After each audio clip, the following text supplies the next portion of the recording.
것으로 이제 생각을 하고 이렇게 갔겠죠.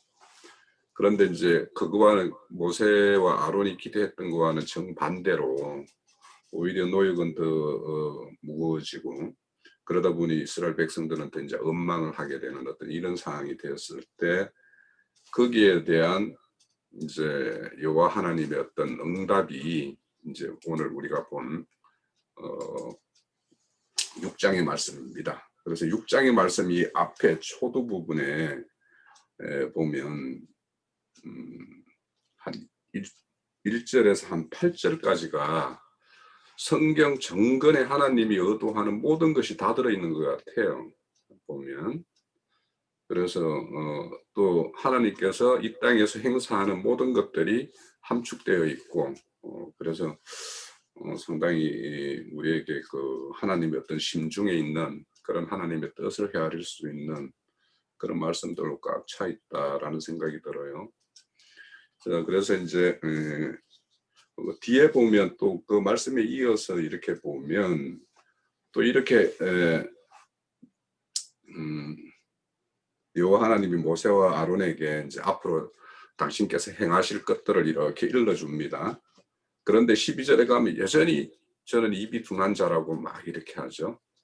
여기 입이 둔하다라는 것은 이 할례를 내 입은 할례를 받지 못한 것 같습니다. 이런 뜻이에요. 그 이 둔하다라는 걸 찾아보시면 그래요. 그렇게 이야기했을 때 이제 뒤에 이제 쭉 모세와 아론의 어떤 그 레이 지파의 어떤 그런 어떤 족보들에 대해서 이렇게 쭉 소개를 하고 있습니다. 그래서 이제 이 족보의 어떤 결과로 이렇게 쭉 보면 결국에는 이 많은 어떤 사람들이 등장하지만 하나님에 의해서 출애굽을 위한 어떤 사람으로 세움을 받았던 것은 모세와 아론이었다. 이걸 이제 이렇게 하나님께서 더 이렇게 주지를 시켜주는 어떤 그런 장면이 이어지고 있습니다. 그래서 이제 그 많은 어떤 족속들 중에서 인도자의 어떤 계대를 이루고 있는 레이 지파, 그 레이 지파 중에서도 모세와 아론 이렇게 잘 이렇게 하나님은 내가 어떻게 행할 것이다.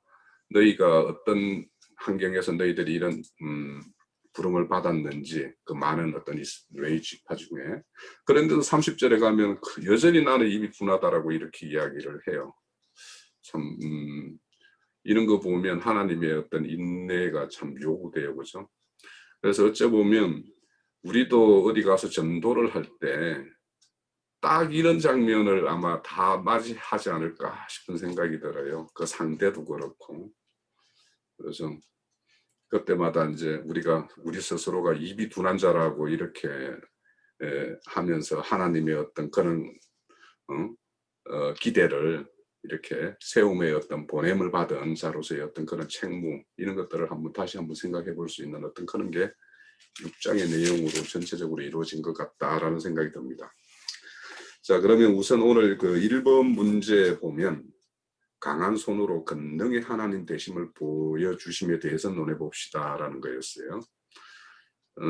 그래서 그 강한 손의 행사는 성경의 어떤 말씀에 보면 하나님의 어떤 손을 펴서 이렇게 당신의 어떤 권능을 이렇게 행사하는 일은 뭐 정근에서 이렇게 펼쳐 있겠지만 이제 혹 우리 형제 자매님들이 어떤 말씀이 더 심중에 이렇게 오는 어떤 그런 하나님의 어떤 권능의 손을 펼친 그런 사건들이 있을 거예요. 그런 것들을 한번 이렇게 성경의 말씀에 보면서 찾아봐서 그런 것들을 한번 이렇게 나눴으면 좋겠다는 생각이 들고 또 우리 각자에게도 이제 하나님이 손을 펼쳐서 이렇게 뭔가 행사를 하신 내용들이 각자가 있을 거라는 생각이 들어요.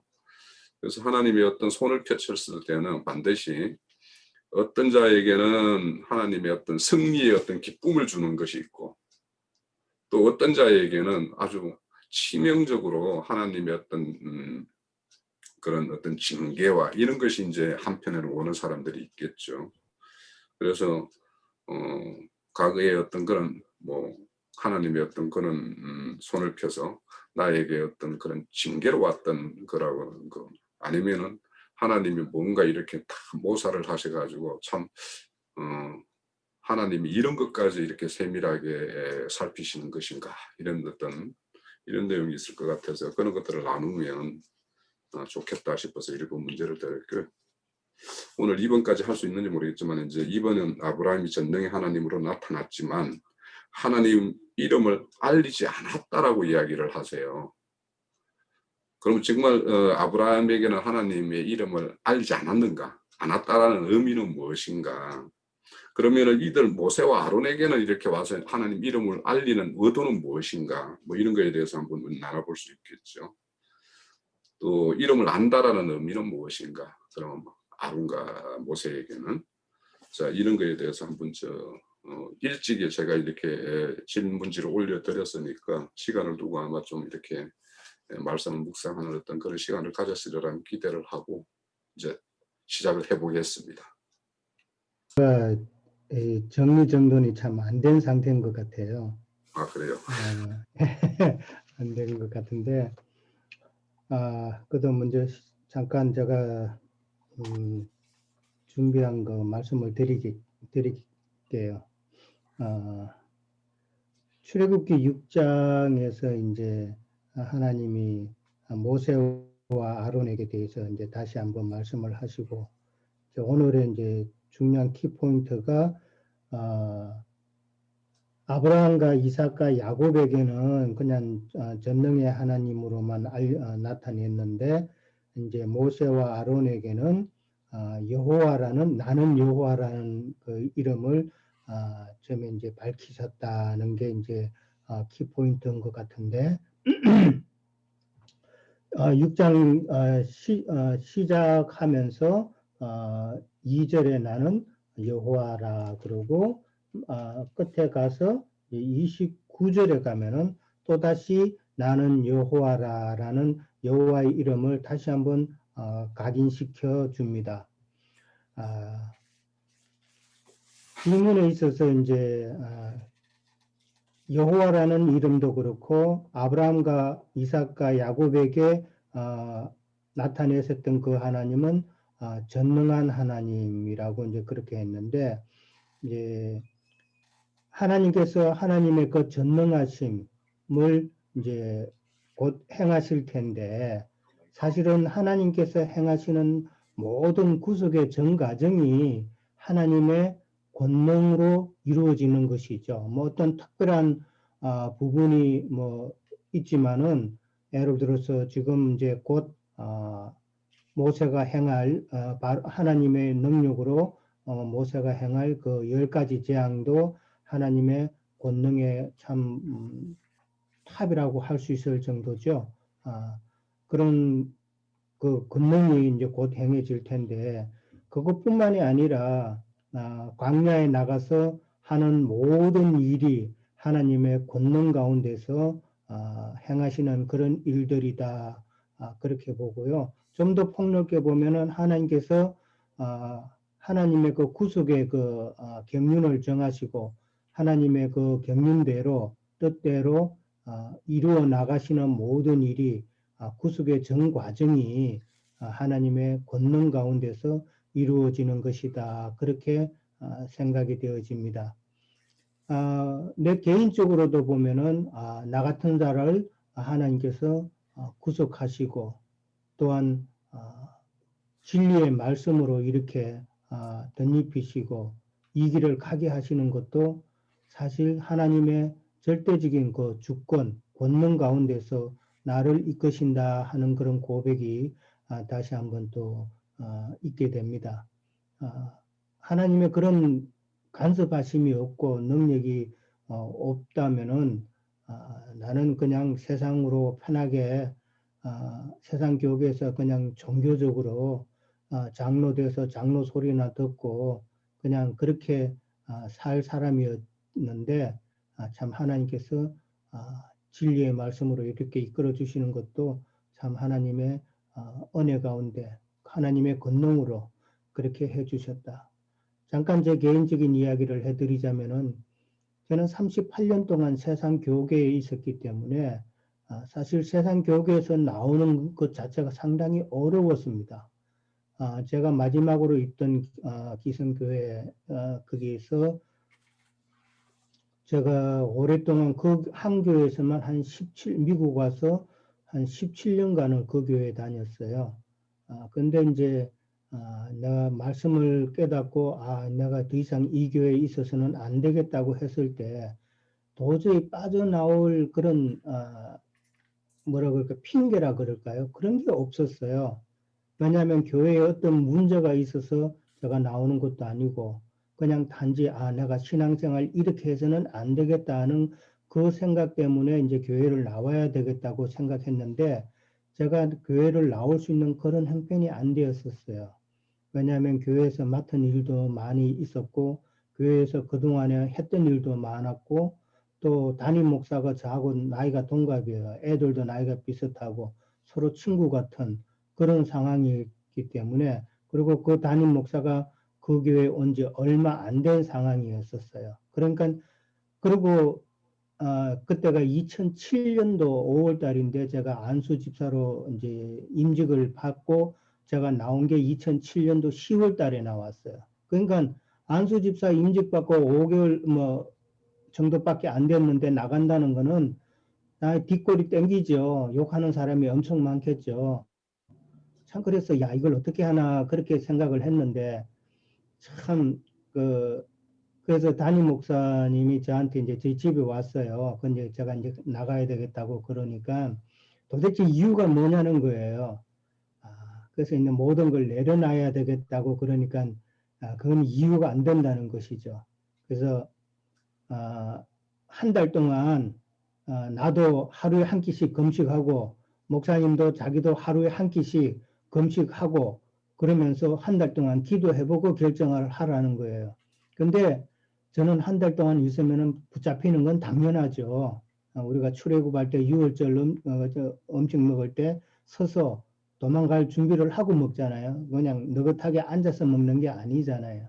근데 그렇게 한 달 동안 있으면은 잡히는 건 당연하죠. 근데 그때 참 제가 느끼기로는 진짜 하나님께서 막 쫓아내는 것 같은 그런 느낌을 저는 받았어요. 그래서 하나님께서 막 쫓아내는 그런 느낌이었는데 느긋하게 한 달 동안 있을 수가 없는데 이걸 어떻게 하나 했는데 하나님은 참 지혜로우신 하나님이에요.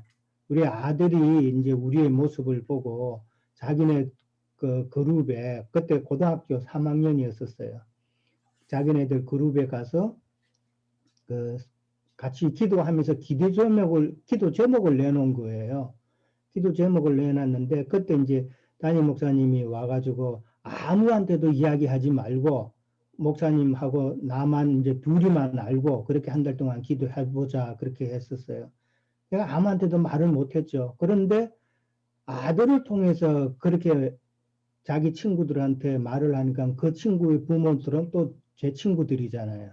그렇게 해서 순식간에 그냥 제 입이 아니더라도 아들의 입을 통해서 하나님께서 그렇게 역사하셔서 그래서 참 나온 적이 있습니다. 그럴 때 아직도 기억나지만 하나님은 참으로 지혜로우시다. 사람의 생각 같으면 이거 어떡하냐 그냥 끙끙대고 있을 그런 일인데 하나님께서는 우리가 생각지도 못하게 하나님께서 능력을 이렇게 보여주시는구나. 그때 아주 절실히 깨달은 적이 있습니다. 그래서 내가 가는 이 신앙의 새로운 길이 하나님께서 인도하시는 길이라는 것을 다시 한번 확인도 하나님께서 시켜주셨고, 예, 아직도 이제 거기에 대해서는 은혜로 제가 간직하고 있습니다. 자, 아브라함에게 이제 하나님께서는 이제 전능한 하나님의 창세기 17장 1절에 보면은 아브라함에게 나는 전능한 하나님이라 하시면서 너는 완전하라라고 요구를 하십니다. 그러니까 전능한 하나님이라는 것은 이제 엘사다이라고 그러죠. 뭐 우리 지체들 잘 아시다시피 전능한 하나님, 올마이리가 전능하다는 거, 엘사다이라는 말은 죽은 자도 살리시고 그 다음에 없는 것도 있는 것처럼 그냥 부르심으로만 생겨나게 하시는 그런 하나님이라는 것이죠. 세상에 어느 존재도 이런 존재는 없죠. 그러니까 하나님만이 유일한 전능자다는 것이죠. 예, 죽은 자도 살리시고 여기는 아마 이삭 그걸 드릴 때에 이삭을 염두에 두지 않았나. 저는 그렇게 생각이 되고요. 없는 것도 그냥 부르심으로 그냥 있게 하시는 그런 하나님, 참 능력의 하나님이다라고 이제 그렇게 이제 우리가 알고 있죠. 그 다음에 이제 여호와라는 이름을 이제 모세와 아론에게 그 이름을 주시는데 사실은 모세와 아론, 특히 모세는 아직 상당히 두려운 그런 상태에 있는 것을 우리가 볼 수가 있죠. 12절에 보면은 이제 입이 둔한 자다. 그러니까 하나님의 그 영의 계시가 홍영재님 말씀대로 입의 할례를 아직 받지 못했다 그랬는데 하나님의 뜻이 과연 영적인 그 계시가 모세에게는 아직 확신이 없었다라고 이제 그렇게 보여지는 것이죠. 아직 상당히 두려운 상태에 있다는 것을 이제 우리가 알 수 있는데 일단은 모세가 의지해야 될 이스라엘 백성들이 아직은 이제 항거를 하고 있죠. 모세에게 대해서 상당히 불만을 지금 늘어놓는 그런 상황입니다. 그런데 또 이제 바로도 이게 참 이게 만만하지가 않죠. 너희 하나님이 도대체 누구냐? 나는 모른다. 입 딱 닫고 아주 완악한 그런 모습을 이제 보여주니까 인간의 눈으로 보면은 당연히 아직은 두려운 상태고 무엇을 시도를 할 만한 그런 용기가 안 나는 때죠. 그런 때에 하나님께서는 모세와 아론에게 여호와라는 이름을 알려주십니다. 여호와라는 이름은 여러분이 잘 아시는 대로 스스로 있는 자, I am who I am, 나는 나다라는 뜻이죠. 나는 나다라는 그 말에서는 하나님은 창조자이시다라는 그런 개념도 우리가 생각해 볼 수 있는 것 같고요. 그 다음에 이제 이 여호와라는 이름은 하나님이 그들의 백성과 하나님의 백성과 관계에서 백성들이 하나님을 부를 수 있는 그런 존칭으로 그렇게 이제 하나님께서 알려주신 이름인데 야훼라고 그러죠. 거기에는 이제 이스라엘 백성들은 여호와의 이름을 망령되이 일컫지 말라라는 그 계명 때문에 야훼라는 이름을 부르지도 않았기 때문에 사실은 이게 발음할 수 있는 단어가 아니라는 거 잘 아시잖아요.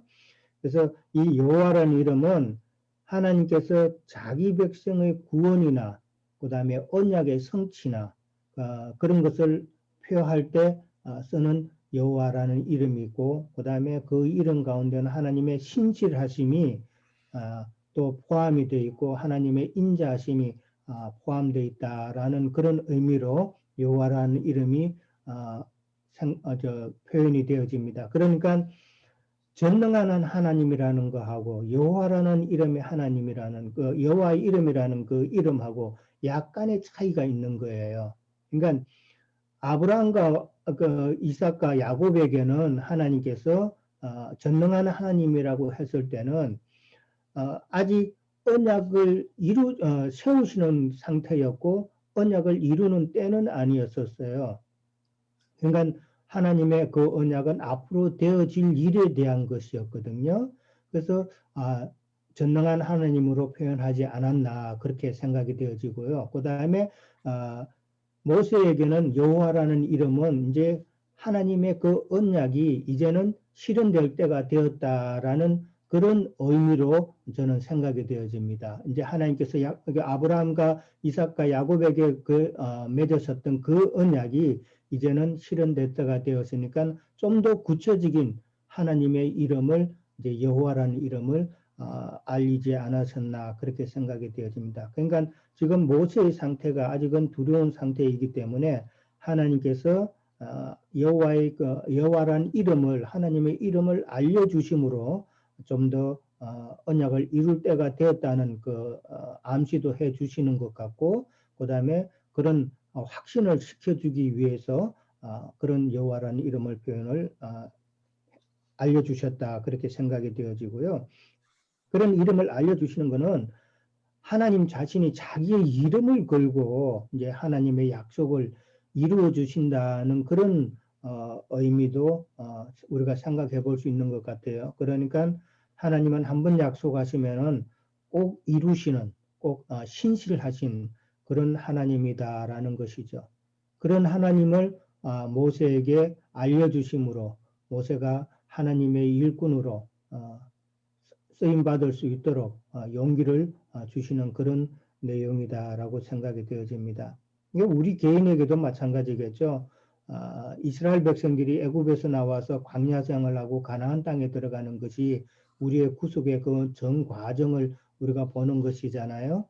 그렇게 되면은 우리가 연약할 때에 하나님 가는 그런 느낌이 들잖아요. 하나님이 어디 있는가 하는 그런 느낌이 들 때에 하나님께서 나에게 약속하셨고 그 다음에 나와 지금 함께 하신다는 그런 여호와의 이름을 우리에게 순간순간 말씀을 통해서 이 말씀이 바로 여호와의 이름이라 이제 생각이 되어지면서 이 말씀을 우리가 배우면서 깨달으면서 하나님께서 나와 함께 하시고 내게 구원을 이루시는구나 하는 것을 느낄 때가 참 많이 있죠. 그러니까 그 말씀을 더욱더 이제 사랑하게 되고 말씀을 깊이 깨닫게 되는 이유이기도 하죠.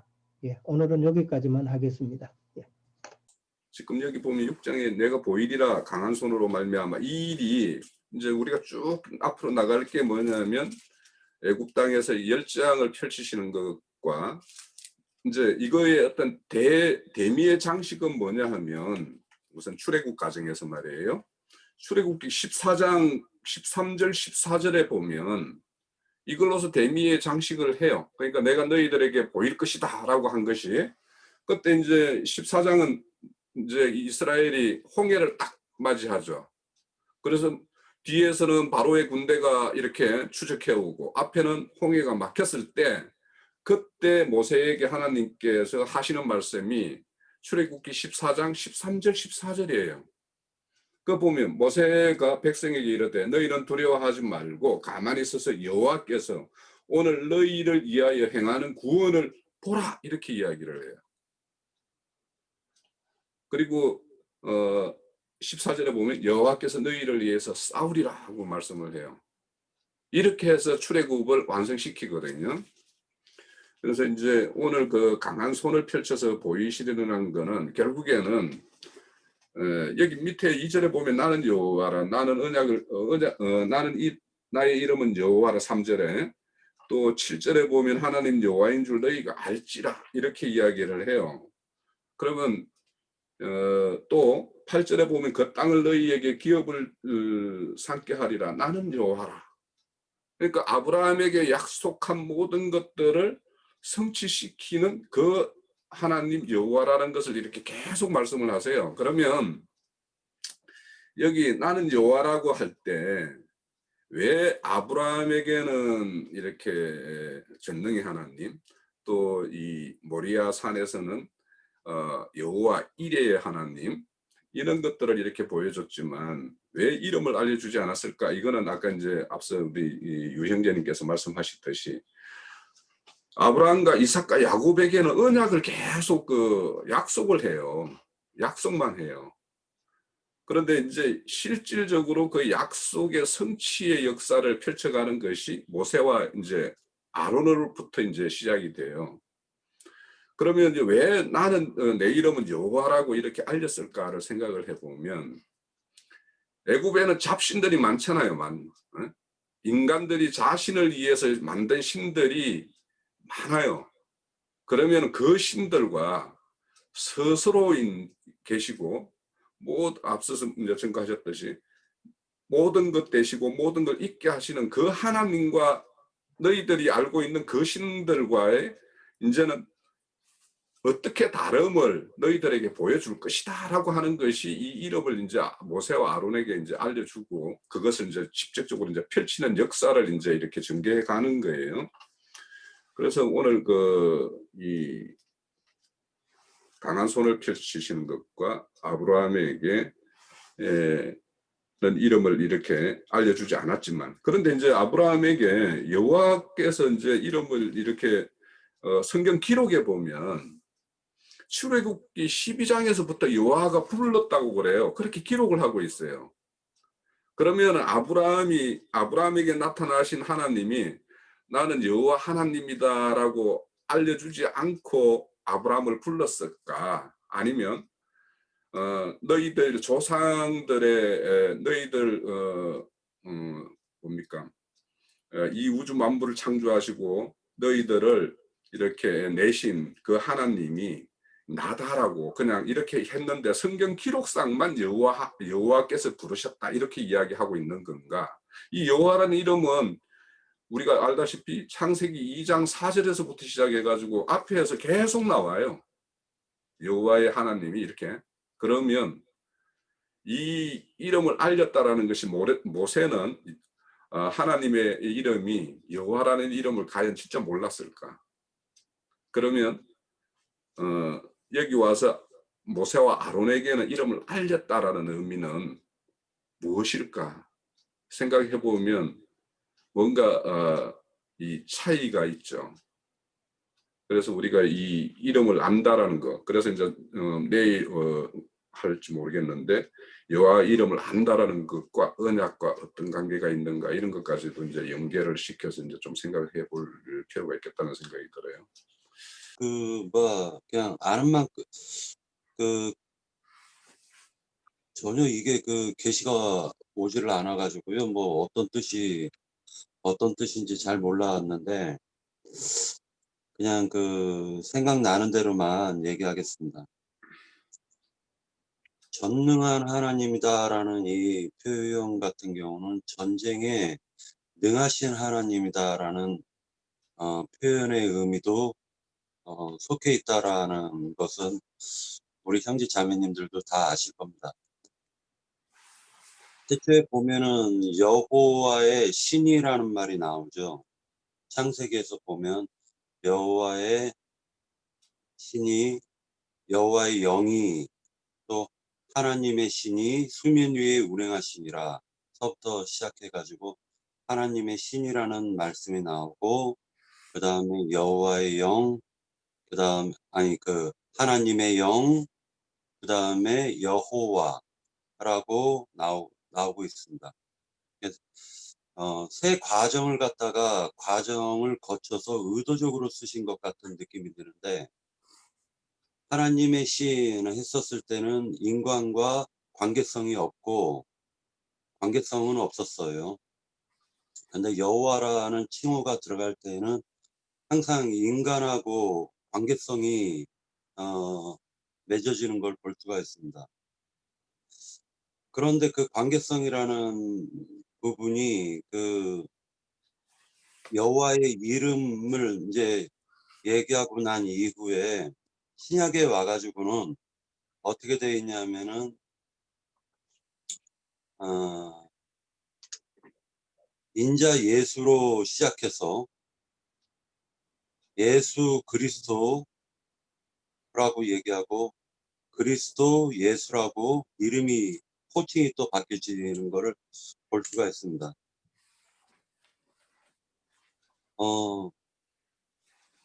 여호와라는 이름을 알지니라고 할 때 저는 이제 어떤 느낌을 가졌었냐면은 첫 번째 아브라함에게는 여호와의 이름을 갖다가 알려주지 않았어도 아브라함 때 여호와를 몰랐을까라는 생각을 했었어요. 그런데 홍 형제님의 질문을 갖다가 보면서 그러네.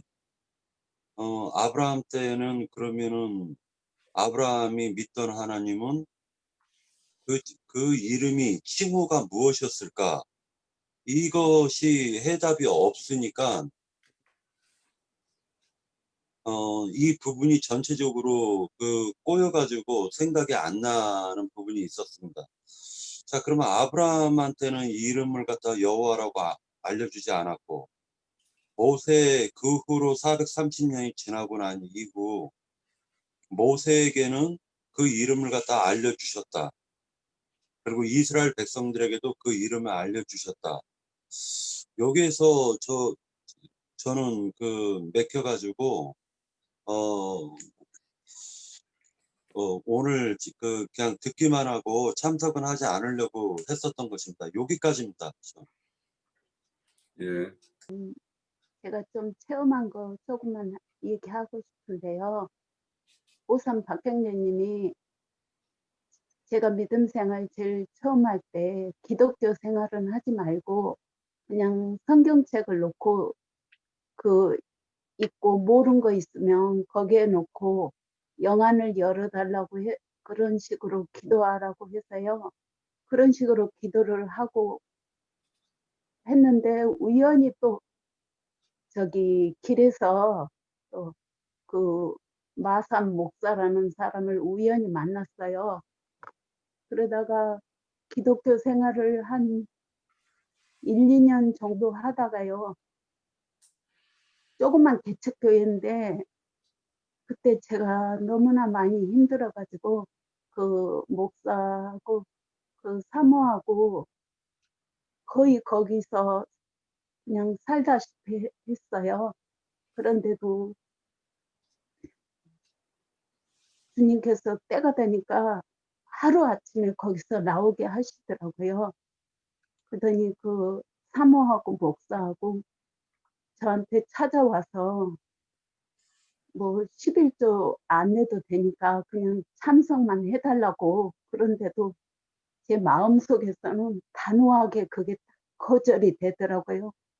지금 생각해 보면 그거는 제 힘으로 할 수 없다는 걸 얘기하고 싶어요. 정말 주님께서 강권적으로 그 일하심이고, 제가 여기 금기름 붓는 집에 와서 보니까 왜 이 목사님이 왜 자꾸 조금만 하다 보면 칼뱅하길래 그 당시는 저는 그게 뭔지도 몰랐어요. 아, 지금 여기 와서 보니까 그런 이제 교리에 세뇌될까봐 그때쯤 딱 때가 되니까 되뇌시고, 또 제가 지하에서 가게 할 때요. 그렇게 제가 무서움을 많이 탔어요. 어느 때는 막 무서움이 들면은 막 올라가서 엉금엉금 올라가서 그냥 가게 문을 닫고 그럴 때가 너무 많았는데요. 그때 이사야 말씀에 두려워하지 말라. 내가 너와 함께 함이니라. 놀라지 말라. 나는 너희 하나님이라. 그 말씀이 내 심령 안에 싹 들어오는데 그 다음부터는 정말 무서움이 하나도 안 들어오더라고요. 하나님의 이 말씀의 권능이 정말 전지전능하시구나. 제가 정말 체험하고 정말 여기까지 이끌어 주신 주님께 너무 감사하고, 근데 너무 지금 신앙생활을 제가 너무 게을르게 한 걸 정말 주님 앞에 정말 주님의 은혜에 생각하면 너무나 제가 너무 게을르게 한다는 걸 제 자신을 보면서 주님 앞에 오늘 이런 기회에 감사하다는 말밖에 할 말. 여기까지요. 금방 오산 박형제님이 이야기하실 때 그 이름을 이렇게 이야기할 때 이름은 관계성을 가진다. 그렇죠. 하나님의 이름은 변함이 없지만 우리의 어떤 옛 이름이 새 이름으로 바뀌는 것은 하나님과의 관계가 새롭게 정립된다라는 것이 이제 상징하는 것이니까, 이름이라는 것은 그 어떤 존재의 어떤 그 정체성과 또 그 관계성을 딱 규명하는 것이 이제 이름이죠, 사실은. 그래서 이름이라는 것은, 그래서 새 이름을 받는 것은 그렇게 중요한 것이고, 또 하나님의 참 이름이 어떤 이름인지에 대해서 우리가 아는 것이 참 중요하죠. 그래서 지금 구약에서는 여호와 하나님, 즉 창조주 하나님, 조물주 하나님, 뭐 이런 거에 대해서 아는 것이라면, 이제 신약에 가면 우리의 어떤 구속주로서, 우리의 어떤 생명의 어떤 근원으로서의 어떤 그런 하나님으로 우리가 이제 이렇게 알아가는 것이 좀 차이가 있다라는 생각이 들어요. 또요. 개인적으로는 물론 이제 하나님에 의해서 나의 어떤 가장 약점인 내가 가장 좋아하는 걸로 인해서 이제 뭐 다름을 이렇게 한 10년을 받았는데 뭐 지금은 뭐 그런 걸로부터 이제 어느 정도 이제 회복은 됐고요. 저는 개인적으로 이제 제가 4년 4개월을 이제 울산에 가 있다가 이렇게 올라왔는데 제가 울산에 가게 된 이 계기를 가만히 생각해 보면요. 아, 우연이 있어도 이런 우연이 있을까 싶은 생각이 들 정도로 그런 우연의 어떤 일로 제가 울산에 4년 4개월을 갔다 왔어요, 사실은. 잠깐만 말씀드리면 원전 사업이라는 것을 할 수 있는 국내 기업체가 그렇게 많지 않아요. 많지 않고 거기 지금 신골이 거기에는 앞서서 이제 현대건설이 계속하고 있었고 그 후속기는 대우가 제가 대우건설 다녔는데 대우가 거의 수주할 것이다라고 누구도 이제 다 그렇게 인정을 하고 있었던 그 사업이에요. 그러면 그것이 대우에서 인수하면 저는 그 일을 제가 하고 온 일은 우리가 할 수가 없는 일이에요. 왜냐하면 이게 시공사와 그 감독 기능과 이게 분리돼야 되기 때문에 우리는 조금 감독 기능 같은 그런 일이었어요. 그러면 이제 같이 시공을 하고 거기서 감독을 할 수 없기 때문에 이제 못하는 일인데 이 일을 할 때 이제 우리 국내에서 가장 큰 현대건설과 대우건설이 한 팀이었어요. 그리고 이제 대우가 이제 주관을 하고 있는 거였고. 그런데 상대가 삼성건설하고 두산중공업인데 이게 역전되는 그 과정이 그게 결국에는 삼성에서 땄어요. 그래서 제가 갈 수 있었던 일이에요. 근데 그 일이 있는 게 그 과정에 보면 대우에서 우리 그 일을 주관했던 분이 그 준비 과정에서 뭔 작은 사고로 인해 가지고 회사를 그만두게 됐어요. 그런데 그 사람을 삼성에서 스카웃을 해가 버렸어요. 그러니까 이 대우의 모든 전략을 다 그 사람이 꾸미고 하던 사람이 상대 회사로 가버렸으니까 그래가지고 삼성이 수주를 한 거예요. 그러니까 이제 우리도 이제 참여의 어떤 기회는 주어져 있지만 제가 이제 같이 가서 일한 그 업체가 그 일을 원전 국내 시작하면서부터 그 일을 한 업체가 계속 단독을 한 업체예요. 그러니까 누구에게도 이 문호가 개방되어 있지 않은 어떤 업종이었는데 그런데 그 해에 이제 늘 이게 이제 그 국정감사나 하면은 이제 이 특정 업체가 완전히 그렇게 독식을 하고 있으니까 늘 문제가 되니까 이거 문호를 더 열어라 해가지고 여는데 그 문호를 아무리 열어도 상대에 이렇게 그 경력이 없는 업체가 들어가면은 그 업체를 이길 수가 없어요. 그런데 그때 이제 그 회사에 퇴직한 사람들이 조그마한 회사를 이렇게 꾸미고 있었어요. 그런데 그 회사에서 이제 우리 이 대우의 우리 연구소하고 이렇게 조인을 해가지고 들어가면 예전에는 거기에 조인도 안 되게 돼 있어요. 단독으로 무조건 단독 업체가 들어왔어야 되는데 그때 마침 또 그 해에 이렇게 조인해서 들어올 수 있는 걸 열어놨어요. 그 해에. 그래서 그 조그마한 업체가 이제 우리한테 제안이 왔어요. 우리하고 이 연구소하고 같이 들어가자고. 그래서 이제 그렇게 하다 보니까 늘 30년 독식한 회사가 이거 잘못하다가는 이 업체로 한 번 뺏기면 그 문화가 완전히 확 열려버리니까 그 업체가 그냥 오히려 30년 독식을 하던 업체가 찾아온 거예요. 대우 우리하고 하자고. 그러니까 우리하고 그 업체하고 하면은 이거는 뭐 다른 사람이 이렇게 접근할 수 없는 정도가 돼버렸죠. 그래가지고 제가 갔어요.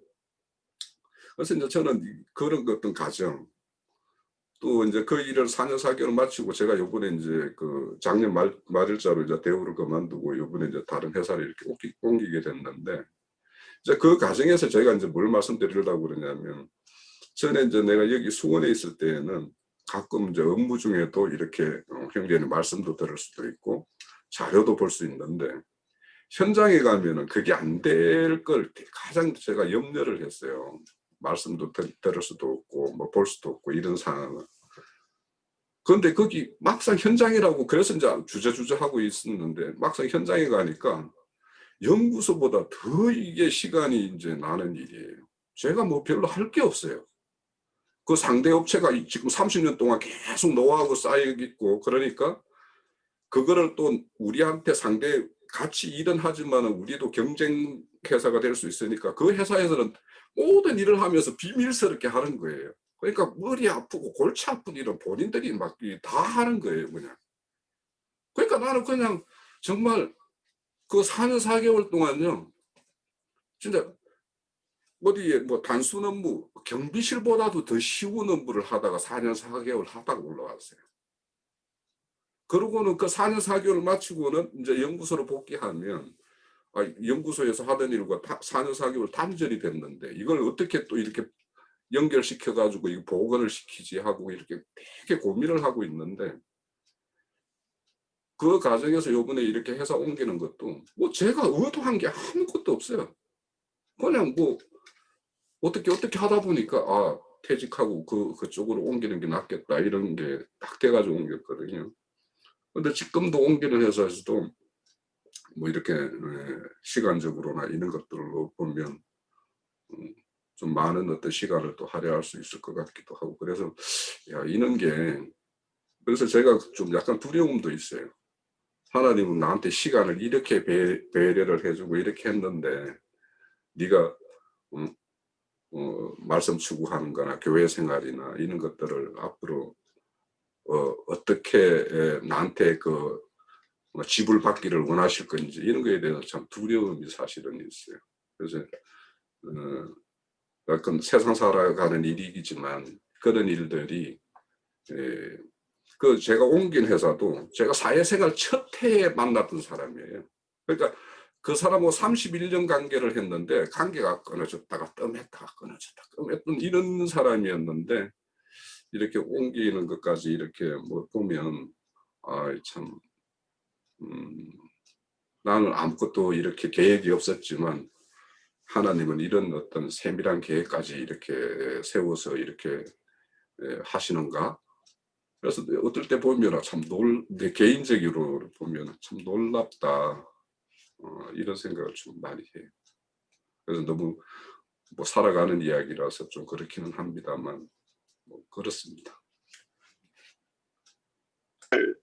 항상 그러네요. 이제 구약 쪽에서는 이 질문을 딱 받고 보면 완전히 별은박에서 이 전혀 안 보이는 상황에서 이렇게 이제 계속 이 중지피를 하는데 감사하죠. 그래도 이제 시간이 지나면서 서서히 이게 조금 이제 어렴풋이라도 이렇게 보고 가니까 좋은데, 오늘도 역시 별은박에 더더우면서 이렇게 시작을 했어요. 근데 이제 들으면서 이렇게 자꾸 이제 조금씩 이렇게 했던 되는 것 같아요. 근데 오늘 일본에서 강한 손 이렇게 얘기했는데 저 밑에 가면 그게 편팔이 나와요. 편팔. 그래서 이 부분이 서로 지금 대비해서 말씀하고 계시다고 이렇게 보여요. 참 맞을라나 모르겠는데 하여튼 그렇게 보이는 부분에 대해서 한번 말씀드려 보겠습니다. 그래서 애굽의 바로한테는 강한 손으로 지금 하나님이 일을 하시고, 또 이스라엘 백성에게는 편팔로 그들을 인도해서 내가 너희의 여호와가 되겠다 이렇게 말씀하시는 것 같아요. 그래서 저는 오늘 완전히 혼동이 지금 너무 지금 당황스러운 게, 저는 예수의 이름으로 이런 것을 묵상해 가면서 여호와라고 하는 그 이름이 아브라함이 여호와가 어떤 분인지를 알았다 이렇게 이제 저 증거도 하고 그랬었는데, 오늘 딱 여기 보니까 이제까지 없었던 그 부분, 아브라함과 이삭과 야곱에게는 안 알려주었다. 그러니까 이게 지금 정신이 없었어요. 그래서 요즘에 제가 아브라함과 이삭과 야곱에 대해 묵상하면서 전에도 계셨고 이제도 계시고 장차 오실 하나님이라는 말씀도 요것과 같이 이렇게 서로 연결을 해보면 아브라함의 하나님, 이삭의 하나님, 야곱의 하나님이 어떤 하나님인가를 이해할 수 있는 이 관련된 성구구나 하고 요 며칠 됐어요. 그러면서 너무나 좋았는데 여호와의 이름을 내 이름을 알려주지 않았다 그래가지고 이게 도대체 뭔 소린가 이제 이래가면서 이제 말씀을 했던 봤습니다. 근데 강한 손은 이 10가지 재앙이 내렸을 때 그 이스라엘 백성도 그 저기 10가지 재앙을 경험하고 또 애굽의 백성들도 지금 똑같이 경험하고 있는 거죠. 근데 지금 이 말씀을 가만히 듣고 보면 이스라엘 백성도 이 재앙으로 인해서 이스라엘 백성들은 구속을 받고 그리고 애굽의 바로는 이 일로 인해서 이스라엘 백성들을 쫓아낸다 그러면 이게 뭐냐 어떤 말씀이 생각나냐면 저기 롯이 아브라함과 같이 있을 때 같이 있다가 자꾸 그 목자들이 다퉜다고 그러는데 결국 목자들이 다툰 거는 주인과 주인의 생각이 틀리니까 다투는 거 아닙니까? 저는 그렇게 보였어요. 주인과 주인이 연합이 되고 화목한 관계가 됐으면 종들이 감히 그렇게 했다가 내 맘대로 뭐 저기 아브라함의 목자들과 다퉜다가 그러면 제가 롯 같으면 니까짓 게 뭔데 내 삼촌한테 삼촌의 종들을 때리면 이놈아 네가 우리 삼촌을 때린 거고 똑같은 거 아니냐 이놈아 이래가면서 저는 야단을 쳤을 거란 말이죠. 그런 그 관계가 안 돼 있기 때문에 그러니까 이 종들이 눈치 보면 먹고 사는 직업인데 그러면 그렇게 했다고 그러면 이 지금 주인과 주인이 반목을 하는 관계에 있어서 지금 이렇게 됐다고 보는 거예요. 자 그러면 바로가 지금 이스라엘 백성들하고 원래 지금 화목이 되고 그러므로 하나님과도 화목이 돼야 된다 이렇게 봐야 되는 이제 그거를 대면에서 보는데 그러면 똑같은 하나님의 어떤 일을 보면서 10가지 재앙을 보면서 반응이 달랐어요. 이스라엘 백성들과 바로가. 그래서 그러면 이 말씀을 들으면 또 이제 이 떠오르는 말씀이 철장으로 만국으로 다스리는 권세를 받은 사내 아이에 대한 그 말씀이 생각나요. 그러면 하나님이 어떤 그 말씀과 역사를 하실 때에 우리에게도 그 철장인가 이 철장은 깨 부수는 거잖아요. 그러면 그걸로 질그릇을 건드리기만 해도 깨부서질 거고 철장이 필요할 때는 질그릇이 다룰 때 필요한 게 아닐 것 같아요. 단단한 돌. 단단한 돌을 깨는데 철장이 필요하지 뭐 질그릇 깨는 데는 나무만 가지고 써도 되지 않습니까? 그래서 그러면 이게 뭐냐? 어떤 하나님의 무언가를 하나님께서 내 속사람을 변화시키려고 뭔가 일을 하시는데 버틴다는 거죠. 그러니까 여기 철장과 강한 손이 같이 이렇게 연결돼 가지고 이렇게 봤을 때 하나님이 강한 손으로 하실 때는 버티는 게 강하니까 하나님도 강하게 역사하시는 것이고 편팔로 인도하시는 것은 그들이 하나님의 말씀이 그러니까 바로보다 덜 단단한 심령으로 또 대적하는 마음으로 하나님을 대하지 않았을까 이런 말씀으로 이렇게 생각이 돼요. 그래서 이제 그러고 저에게 역사하신 것을 이렇게 보면 저도 조금 이렇게 좀 고집이 조금 센 편이에요. 그런데 예전에 먼저 선생님이 저한테 이런 얘기를 했어요. 우리 형제를 보면서 참 형제가 너무 같으면서 너무 다르대요. 그래서 저보고는 뭐라고 얘기하느냐 굉장히 고집이 센 것 같은데 합리적으로 들리면 참 잘 바꾸는 걸 보면서 바꾸고 또 동생은 너무 유순한 것 같은데 그 속에 바위가 들어가지고 진짜 찔러보면 하여튼 이 거대한 바위가 들은 것 같다 이렇게 표현을 이제 한 적이 있었어요. 근데 왜 이 말씀을 드리냐면 이제 하나님이 저한테 역사하실 때 요즘 들어서 이제 깨닫는 거예요. 하나님께서 저한테 끊임없이 권하시고 말씀하시고 하셨구나 이거를 느끼는 게 뭐냐. 제가 하나님을 이 교회를 나간 게 맨 처음에 저는 성경책을 읽으면 인격이 좋아진다 이래가지고 성경을 읽기 시작한 거예요. 그러면 그 전에 그러면 제가 제 스스로 생각했을 때 내가 괜찮은 사람이다 그랬으면 성경 안 읽었을 거예요. 그 어려운 책을. 그런데 제가 조금 이렇게 제가 가장 예민한 게 뭐냐, 경우 없는 소리를 하는 것과 또 내가 말한 그 의도를 꼬아가지고 이렇게 알아들으면 제가 제일 예민하게 반응해요. 그래서 이 교회에서 요즘에서도 저한테 제가 어떻게 갑자기 팍 이렇게 할 때 한번 그 부분을 생각하시면 아, 윤영재가 여기 또 닿았구나 이렇게. 근데 이게 안 고쳐져요. 참 이게 못 고치고 욱하고 이제 이러는데, 그런데 그러던 저한테 하나님이 지금만 생각하는 거예요.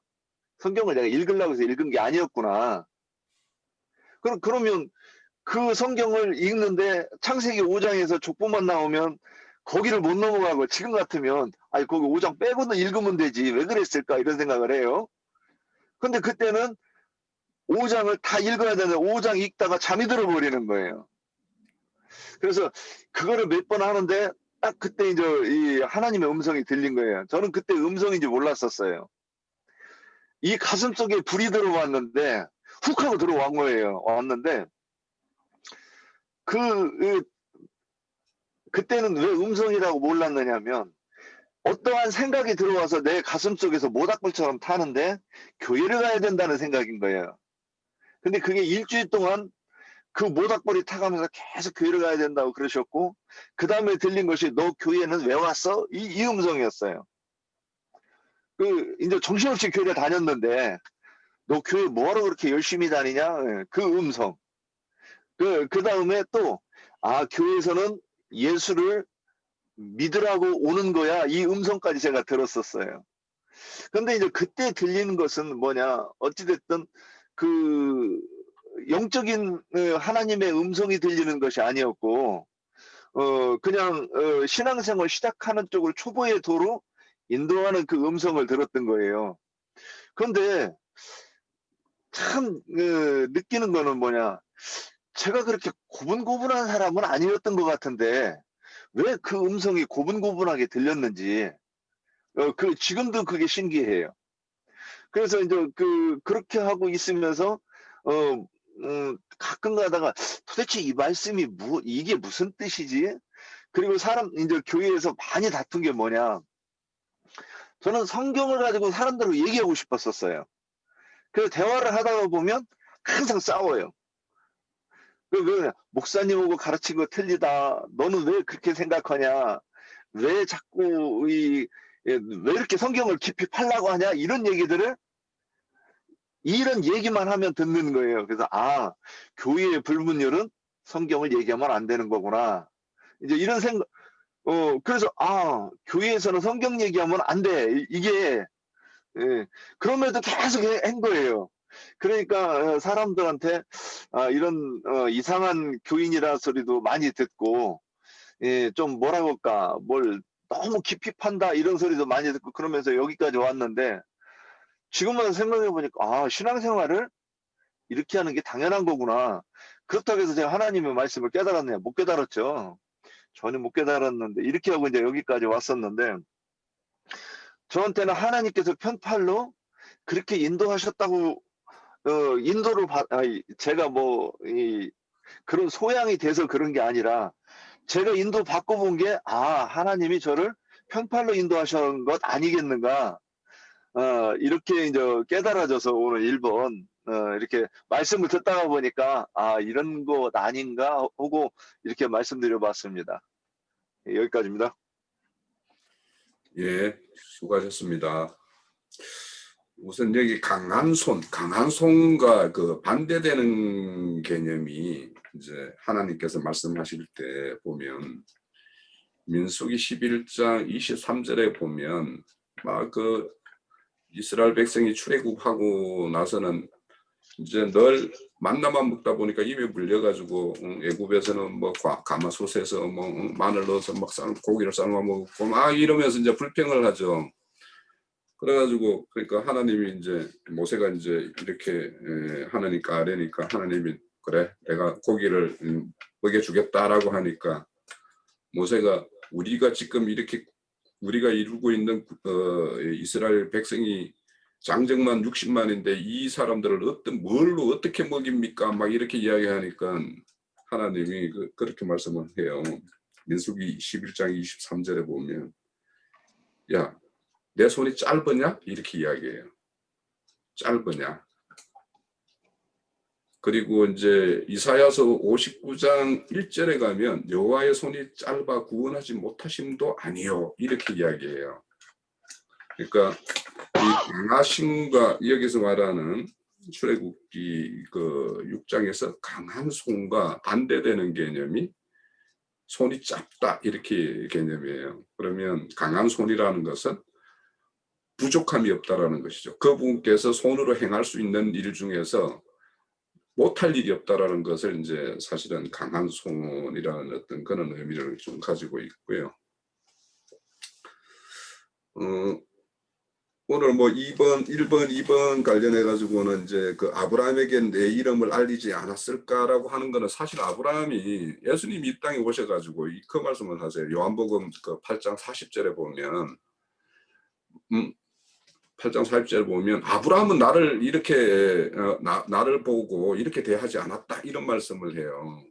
이 유대 종교 지도자들이 이제 예수님을 이렇게 배척하고 이렇게 할 때 그러면 아브라함에게 보여진 것은 뭐냐면 인자 예수님까지도 보여주셨던 분으로 이렇게 묘사를 해요.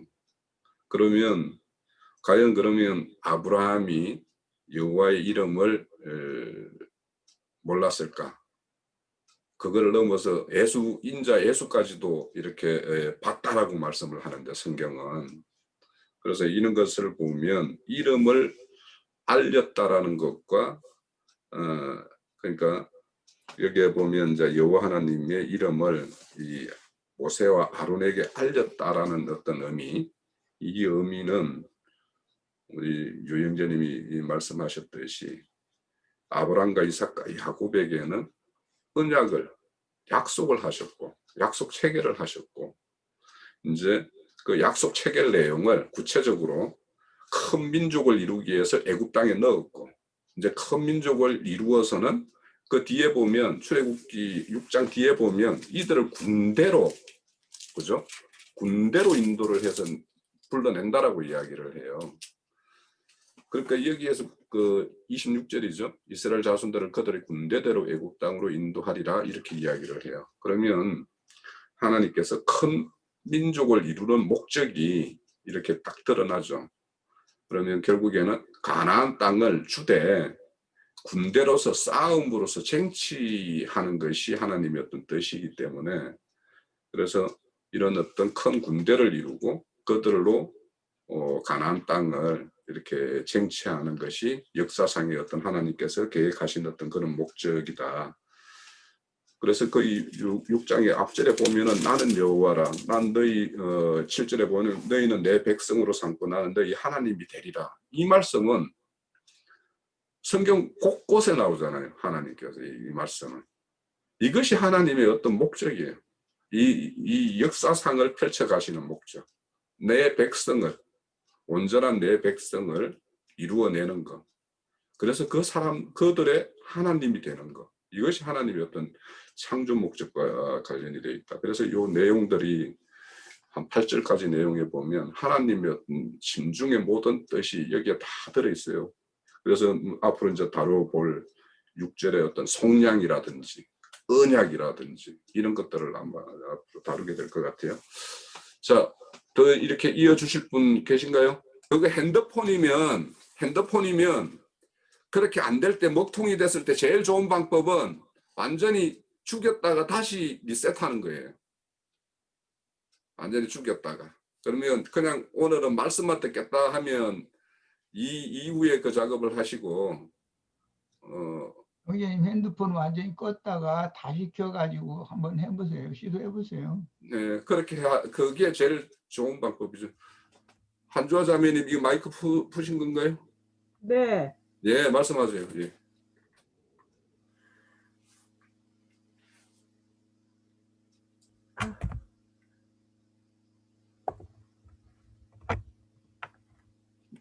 말씀하세요. 이어폰이니까 잘 안 돼요. 저는 이 강한 손에 대한 그 말씀을 드리고 싶은데요. 저도 그냥 주님이 저를 어떻게 하시려고 이렇게 강하게 다루실까라고 생각만 했었는데, 들리세요? 네, 잘 들려요. 그런데요, 저에게도 그 강한 손을 펼치신 것이 참 많은 것 같아요.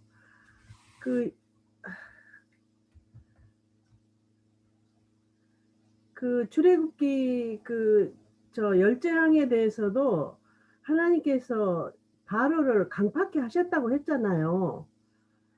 그래서 이 강팍해 하신 것에 저에게도 계속 강하게 다루셨는데 참 미련하고 참 어둔하고 되게 무지하다라는 생각을 지금 이 시간에야 들어오네요. 그러면서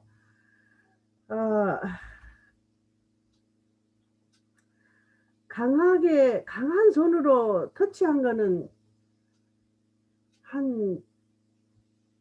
아주 크게 강한 거는 대여섯 번 된 것 같고, 작게도 강한 손으로 많이 만지셨던 것 같아요. 근데 제가 생각하기에는 너무 제가 좀 좀 무지하다라는 생각을 저는 항상 갖고 있는데, 그래서 출애굽기를 이제 계속 첫 번째부터 끝까지 계속 이제 들으면서 다시 되풀이 듣고 하는데, 지난번에 며칠 동안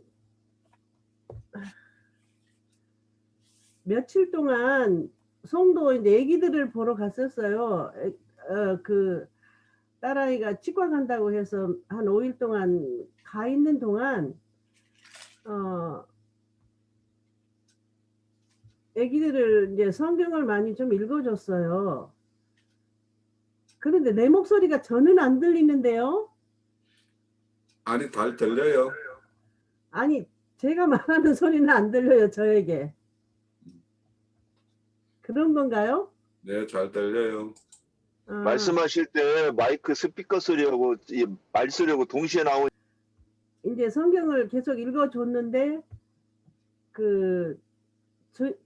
아이들 엄마는 뭐 영어를 가르치고 뭐 한문도 가르치고 뭐 중국어도 가르치고 바빠요. 요즘 유치원을 못 가고 하니까 집에서 계속 그걸 가르치느라고 애를 써서 애들이 뭐 영어 노래도 하고 영어 발표도 하고 그러기는 한데, 제가 생각하기에는 그거 이전에 먼저 성경을 읽어줘야지 좋을 것 같은데, 그것은 뒤로 하고 세상 지식을 먼저 넣으려고 하는 그 마음이 무척 안타까웠어요. 그런데 이제 아이들이 성경 읽는 걸 좋아하더라고요, 다행히. 성경을 계속 읽어주니까는 자꾸 할머니 성경 읽어주세요. 그러면은 엄마가 읽어주니 평소에, 그러니까 성경은 할머니가 오시면 읽어달라 그러라고 그랬어요. 그래서 성경을 읽어줬는데, 어제 제가 집으로 왔어요. 어제 집으로 와가지고 또 그러는 거예요. 그 아들 손자가 할머니 성경 읽어주셔야죠. 그래서 그러면 우리가 전화로 읽자 하고 이제 끊었어요. 끊고 이제 아침에 이제 일어나서 성경 이제 출애굽기 15장까지 이제 읽고는 전화를 이제 해야 되겠다라고 생각하고 있는데, 이 아이가 전화가 온 거예요. 할머니 성경 읽어주세요. 그래요. 그래서 이제 성경을 출애굽기 7장하고 이제 10가지 재앙 있는 데까지 성경을 읽어주고 왔거든요, 제가. 그래서 출애굽기 7장하고 8장하고 이제 읽어줬는데, 정말 하나님의 강한 손이 정말 아이들에게까지는 안 가는 게 좋겠다 싶은 생각이 오늘도 또 들어왔고, 정말 하나님께서는 우리에게 이렇게 일일이 다 말씀하고 계시고 우리를 참 깨우치고 터치하고 계시는데 너무 무지한 생활을 많은 세월을 해왔다. 그런 생각이 들었고, 또 저희 형제도 좀 시간이 좀 많은 편인데도 그렇게 성경을 읽지도 않고 무슨 뭐 영어는 늙어서 뭐 치매 안 걸리려고 그러는 건지 영어만 막 계속 뭐 단어를 외우고 그러는 거, 그거를 보고는 오늘 아침에도 얘기를 했어요. 영어는 30분 하면은 성경은 1시간을 읽으세요. 성경 먼저 1시간 읽고 영어를 30분을 하든지 그러세요라고 제가 이제 그런 얘기까지 했는데, 좀 이 하나님 앞에서 강한 손으로 만졌다는 거는 어떻게 하면은 그 깨우치라는 그러한 말씀이고요. 또 내어버려 두지 않았다는 것에서 감사하고요. 그 강한 손으로 그 만지심은 정말 하나님의 사랑을 많이 받고 살아왔구나. 그런 생각을 오늘 또 좀 해봤습니다. 감사합니다. 제가 지금 강한 손과 편팔이 어떤 사람에게는 강한 손이고 어떤 사람에게는 편팔인가, 지금 요걸 이제 또 이렇게 영감이 오는 것 같아 가지고, 그러면 어떤 사람한테 지금 이제 요한 1서에서 하나님이 오신 것은 마귀의 일을 멸하려고 그리스도가 우리에게 나타나신다는 이 말씀을 지금 생각하면서, 그러면 강한 손이 강한 손으로 마귀의 일을 멸하고 그 일이 있고, 또 편팔로 인도하시는 그 일이 우리 속에서 같이 일어나는 것 아닌가, 제가 지금 이렇게 봤습니다. 이게 지금 우리가, 그리고 이 강한 손이 내가 삶 속에서 물질적으로 어려움 당한다고 보면 혹시 이런 거를 가지고 우리가 적용할 수도 사람들이 있겠다 생각이 들어요. 근데 만약에 거지 같으면 예수 믿을 때 하나님이 강한 손으로 그 사람 다룰 건덕지가 안 되잖아요. 그래, 이 부분은 그러면 그건 아닐 거라는 생각이 일단 듣기는 드는데 맞는지는 모르겠고요. 그러면 이 강한 손이라고 하는 거는 내가 특히 종교 생활을 하면서 굳어진 어떤 신학적 사람의 교훈, 사람의 계명, 이런 것들이 깨어져 나가기 위해서는 강한 손으로 아버지께서 일을 하셔야 되고, 그 일이 있은 이후에 또 하나님은 의로운 오른손으로 내가 너를 붙든다고 하신 그 말씀이 적용되어서 내가 의의 길로 인도함을 받아가는 이제 과정을 얘기하셨다고. 그래서 한 사람이 어떤 속 사람이 변화되는 과정을 이렇게 말씀하신 것 아닌가, 좀 이렇게 생각이 들었습니다. 여기까지입니다. 잠깐 속세 일을 좀 말할게요. 어느 한 가정에 자녀들이 많이 있어요. 옛날에는 자녀들을 많이 낳았잖아요, 부모님이. 근데 그 부모님의 의도대로 자라다가 사춘기 때 되면은 빗나가잖아요. 빗나가는 사람도 있고, 그게 이제 부모님 말씀대로 잘 성장하는 자녀가 있는가 하면은 빗나가는 자녀도 있어요. 그럴 때는 그 부모의 의도대로 잘 자라지 않으면 그 부모님이 그러잖아. 몇 번 설득을 해요. 설득을 해도 돌이키지 않으면 쟤는 강한 손맛을 봐야 돼. 그러잖아요. 이게 자녀들이 여럿이 있지만 순순히 말을 잘 듣는 자녀도 있고, 손맛을 많이 봐야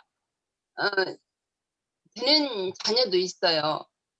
우리 가정에 예를 들어서 우리 가정에 좀 6남매가 있는데 좀 말을 잘 듣는 오빠도 있고 말을 잘 안 듣는 좀 삐딱하게 나가는 오빠도 있었어요. 그래서 학교 선생님이 찾아와 가지고 아니 똑같은 형제인데 같은 선생님이 또 저기 담임을 맡았던 것 같아요. 야, 하나는 똑같은 형제인데 어떻게 하나는 말을 잘 듣고 하나는 이렇게 말을 안 듣나. 이제 우리 집까지 가정 방문을 해가지고 우리 집에 찾아오기도 했었는데, 그래 강한 손맛이라는 것은 이게 바로가 주님이 여호와 하나님께서 강팍하게 했잖아요. 그 바로의 마음을. 그런데 이제 그 주님의 여호와 손맛을 한 10번이나 받아야 그 이스라엘 백성들을 보내는 거죠. 그러듯이 가정에서도 고집이 세고 말을 안 들으면 또 손맛을 많이 보게 되거든요. 순순히 말을 잘 들으면 이게 주님 안에서도 그래요. 교회 생활을 할 때 주님 말씀을 잘 따라가면은 매를 맞을 필요가 없어요. 근데 이제 고집을 부리고 이제 빗나가. 그러면 주님께서도 그래. 바른 길로 곱게 주님이 원하시고 기뻐하시는 뜻을 그 사람을 통해서 이루려고 하는데 자꾸 옆으로 빗나가고 엉뚱하게 다른 짓을 하면은, 못된 짓을 하면은 주님의 매를 들을 수밖에 없어요. 이게 가정에서도 자녀를 반듯하게 키우려면은 med손을 많이 봐야지 다시 돌이키고 바르게 그 길을 가거든요. 그러듯이 하나님께서도 나 가정 얘기를 해서 참 미안하긴 한데 하나님께서도 그러신 것 같아요. 주님의 자녀들이 잘 주님의 생명으로 거듭나서 거듭난 생명으로 잘 혼의 구원을 이루기까지 그리스도의 형상과 모양으로 이루기까지 그 안에서 잘 양육을 받고 잘 따라오면은 주님이 매를 들지 않아요. 근데 이제 빗나가고 잘못되고 느슨하고 게으르고 그러면은 주님이 med손이 많이 있죠. 그러듯이 우리가 교회 안에서 정말 나도 좀 그렇지만 정신을 차리고 근신하여 주님의 말씀에 정말 순종하면서 잘 가기를 바라고요. 이게 이름이라는 것은 그 사람의 인격을 말하는 것 같아요. 인격. 이름 하면은 그 사람의 성품이 드러나잖아요. 아예 아무개 하면은 그 사람은 뭐 성격이 뭐 어떻고 그래. 그 사람 성격이 안 좋아. 그리고 어떤 사람 또 이름을 대면 그 사람은 참 됐어. 인품이 됐어. 그 사람이 성품이 어떻고 그래. 그런 게 이름이라는 것은 사람의 인격을 나타내는 것이다. 네, 그렇게 말하고 싶어요. 여기까지입니다. 네. 뭐 다 우리 지체님들이 다 하셔서 저는 뭐 짧게 그냥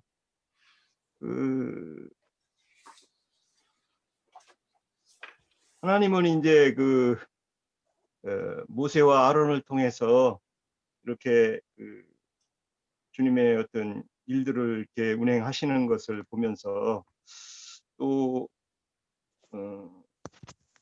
때와 적절한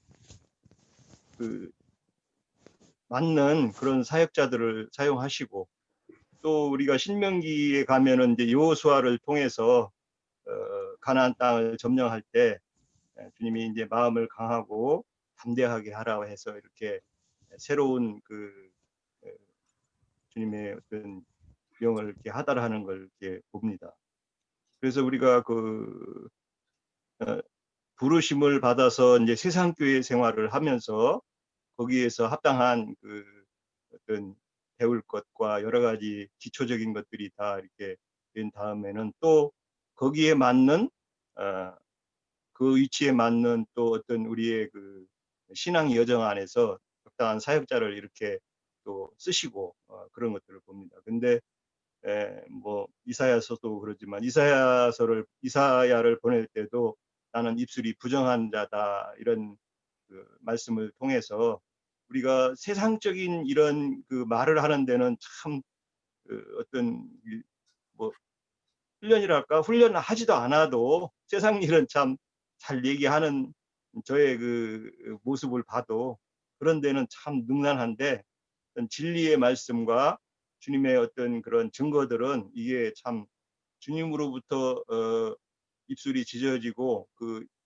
신령한 계시들이 내 안에 임하지 않으면 참으로 이걸 증거하기는 주님만으로만이 이 일을 할 수 있다는 그런 것들을 많이 느끼고 저는 뭐 이런 우리 지체들의 증거들을 통해서 참 더 많은 그런 우리 신앙 여정들을 또 이렇게 많이 그려보면서 더욱더 우리가 주님 앞에 어떻게 소명들을 잘 이루어 나갈지를 참으로 입술이 잘 찢어지고 또 주님의 증거하는데 부족함이 없도록 주님께서 우리들의 입술을 잘 찢어주시기를 부탁드립니다.